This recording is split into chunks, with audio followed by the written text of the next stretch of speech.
une main levée, parfois même les deux. La tête qui s'incline de droite à gauche, les doigts portés au front ou au nez.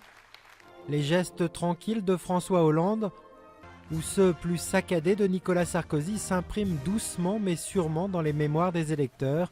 Et à en croire ce spécialiste du langage corporel, ils en disent parfois beaucoup plus que les mots. D'un côté, on a François Hollande qui a greffé sur lui la gestuelle de Mitterrand. Donc on va voir les mains comme ça, le coude auprès de la tribune. Et puis surtout, ce fameux moulinet, qui d'ailleurs n'est pas un mauvais signe, c'est au contraire très bon. C'est la capacité à emmener l'autre vers le changement. Sauf que c'est une gestuelle qui est apprise. Et donc ça se voit et ça se sent parce que les gens, ils l'ont en tête.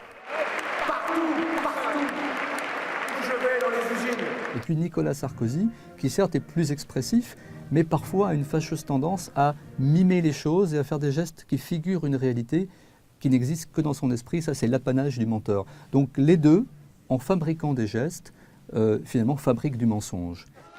Des gestes fabriqués, mais pas toujours. En situation et comme chacun d'entre nous, les deux candidats ont des gestes qu'ils ne contrôlent pas forcément. Exemple avec François Hollande.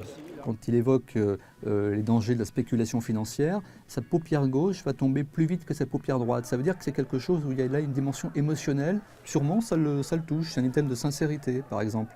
En ce moment, j'ai remarqué qu'il a tendance, plus on va vers la fin de la campagne, à avoir davantage de lèvres en huître, c'est-à-dire les lèvres rentrent dans la bouche.